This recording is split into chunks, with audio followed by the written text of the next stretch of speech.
are running out of time here with 2:17 to play. 48-35 Marist. Kate Oliver, 6'4" sophomore from Sydney, Australia. She's had a great night. 6 of 9, 13 points. Let's go with 5 rebounds despite having her time limited due to foul trouble. She has been the story. She's aggressive, she's confident in her shot, and she's tall, and she uses her height to her advantage. A lot of times when you're tall like that, girls bring the ball down, and that's where you go wrong. She keeps the ball nice high above her head, and she's making easy shots. And her defenders have no choice but to foul her when she gets the ball in her hand. Bit of a brick on the free throw, though. A little too much on it. She'll get a second one. Hard on that one, too. The tip goes to Hartford. It's only 2 minutes and 12 seconds left in the game. I think we don't have to say that Hartford needs to play urgent. They get the hint. Jackie doesn't even hit the rim. Engler saved it, but he did step from the baseline. Marist to get it back, 2:03 to go. And that was great hustle by Engler. This is the point in the game where Jackie Smith, as a senior, needs to step up and say, all right, give me the ball. I'm going to start making shots. I'm going to knock them down. Even though she just shot an air ball, she still took a shot. The next one may be better. Hartford just 12 of 43, 28% from the floor tonight. Jackie really struggling. 1 of 7 and 1 of 6 from 3. Marist is getting a lot of easy looks. Hartford's slacking a little bit with their defense. They're letting their girls hang out in their blind spots, which is not good. They need to have an eye on their girl and an eye on the ball at all times. Casey Doolin absolutely, I should say, tore up the Southern Connecticut Conference as a high school player. Jonathan Law in Milford, and with 5 points tonight, all here in the second half.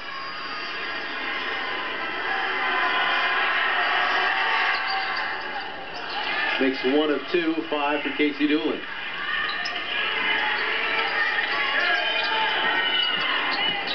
Sylvia around Allensbach to the bucket. Oliver got a hand on it for the block. What do you do when you have somebody that tall in there that has the ability to block everything that comes her way? She's a difficult player to match up with at 6'4". Came in averaging a shade below 10 points a game and 3.5 rebounds a game. And as we have seen, she extends her defender. She plays away from the basket, so she's not just camping out underneath. So something Hartford might have wanted to do is attack her, make her get into foul trouble, go at her every single time. Whoever she's guarding, give them the ball, and that person needs to go at the basket every single time. Make them foul her. They were fortunate to get the 2 early fouls on Oliver in the first half, but she's come back in a big way after sitting out the balance of the half. And here's her latest basket with some touch. And she makes that look effortless, so easy, and that's something at this point in the game Hartford cannot allow any more easy shots. 49-35. The Hawks in jeopardy of falling to 1-8. A trip to Temple upcoming, which will be a challenge before turning home to face Dartmouth this Sunday.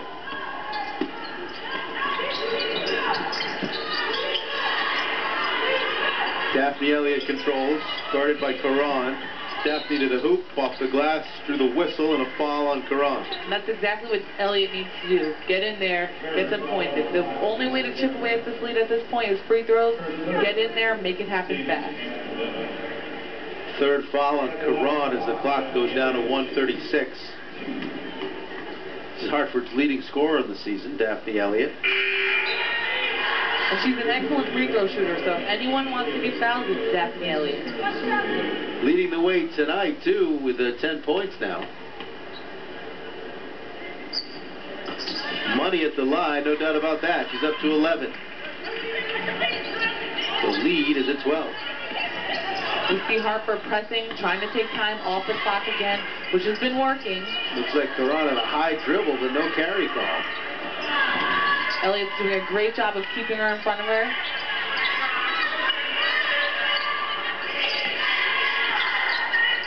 Gang with it up top. Hands off to Karan. Shot clock at 7. Marist content to take some time. This is Doolin. Casey Doolin didn't play a minute in the first half, but's been huge down the stretch in half two. When you work so hard on defense, you can't let it break down with seconds left in the clock. Travel in the Hawks with an even minute to play.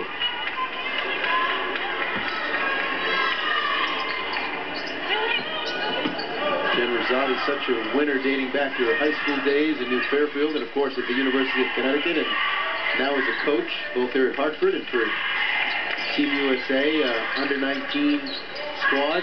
How is she handling a 1-8 start? Well, she's a great coach, and I think she knows that this is a new team, and like we mentioned earlier, with the new team comes new things that you need to work on. So she thinks that her team is coming into its own. They're understanding what she wants from them. They just need to come together and pull out a win in the end.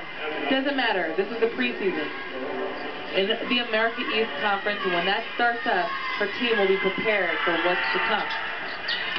And the Hawks may catch a break in that it appears America East is a little down this year. Even some of the top teams, the team picked to finish first. The Boston University has struggled. Vermont, a new first-year coach, and some key graduation losses. So there may be some revived hope for Hartford to be very competitive in America East. Yeah, you're right, John. Everybody is struggling in the America East right now. But for Hartford, the thing that they have going for them is they are playing a tough schedule. They're not playing easy teams. Look at this game tonight. Marist is a tough team. They've won the MAC Conference 6 times out of the last 7 years. They are a tough team with great coaches. What Hartford does, they work hard. Yeah, they may not be winning, but come America East time when everybody else is struggling just like them, it'll be interesting to see how they match up. And as you know, Coach Rosati doesn't shy away from scheduling a challenging pre-conference slate, and she did it again this year, including that trip to the Caribbean, the game at Boston College. They have not shied away from difficult games, taking on Providence here at Chase, and that'll continue with the game at Temple. In fact, if you look at Hartford's RPI, the ratings percentage index, despite the 1-7 record, they have the best RPI of any team in America East, meaning they've played the toughest competition, and it's probably no super surprise that they've struggled. Yeah, when you play tough competition, it only makes you better. Sometimes you find yourself thinking, oh my goodness, this is the hardest game of my life. But in the end, it pays off because you take things from hard games. You learn from your mistakes that you did, and also you become physically tougher. You're used to playing against teams that will knock you down. They'll block your shots. They'll run the floor a lot faster than teams you're used to. So all it can do is help. Team leading America East right now, and again, no conference games as Mary hit the 3 have been played, as Albany. You can see Albany play the Hawks right here on CDSN on the 8th of January. That's a Saturday, 3 o'clock tip-off on the Connecticut Sports Network. Albany, in fact, getting some votes in what is known as the mid-major Division I poll. Green Bay, Wisconsin, a team that Hartford met down in Mexico, #1 in that poll.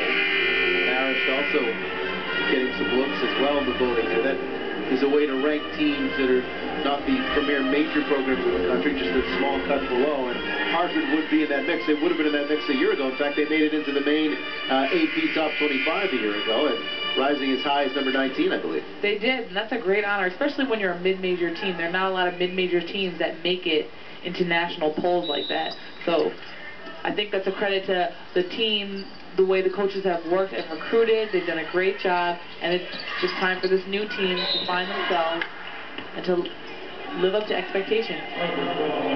Backcourt pressure, foul on the senior, Jackie Smith, the 3rd personal. That'll send Marist to the free throw line.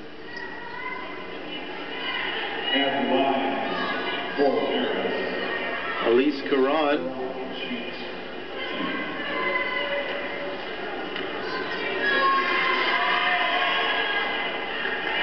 Four years in a row, Marist has been the preseason unanimous pick to win the Metro Atlantic Athletic Conference, and they have gone on to do that in the previous 3.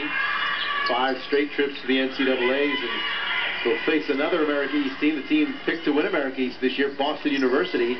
Home game in Poughkeepsie this coming Saturday. Jen Rosati will take this opportunity with 21.8 to go to call the timeout. Teaching moment here, down 14. There's not much of a chance of a comeback, but she'll use this as an opportunity to let the kids know what she expects in this situation, this much time on the clock. Absolutely, and this is a test of mental toughness at this point. Yeah, you're physically tired, but when you're physically tired, you're also mentally tired because you're just so worn out at this point. They need to focus in this huddle, try and execute whatever play she's drawing up.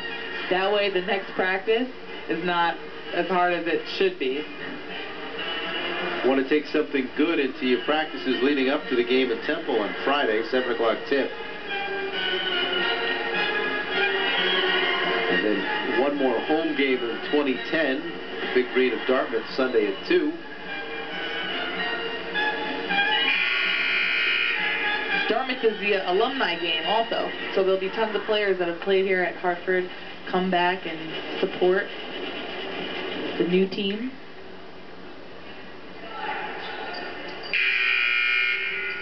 A couple of those players, of course, on the staff now. Erica Beverly and Ikea Witt, seated right near each other, to the right of Bill Sullivan. Jen's husband, of course, is on the staff. There's a look at Ikea and Erica. Hartford could have used both of those players tonight. As we heard at halftime, Erica rehabbing from that knee injury, hoping to still get a shot to play professionally. Under 10 seconds, Gang to the bucket. Clark fouls her, and Brandy finishes too. So this is going to look a little worse than it could have as Marist pads the lead. The 40 points by Hartford, should they stay at that number, will be their lowest point total of the season. Scored only 41 in a season-opening loss in New Britain to Central Connecticut, but right now, in jeopardy of having their lowest total. Gang completes the three-point play, and the lead grows to 17. Final ticks for the Hawks. Sylvia has it as the buzzer sounds. And that is it, 57-40. Final score as Marist defeats the Hawks. Marist improving to 5-2 in the season. Hartford falling to 1-8 on Jen Rosati bobblehead night. Did not go the way, of course, she had hoped for. 17-point defeat for the Hawks. Kate Oliver leading the way from Marist with 13 points for the 6'4" sophomore from Australia. We're back to wrap it up in the postgame after this. You're watching Hartford Hawks basketball on the Connecticut Sports Network.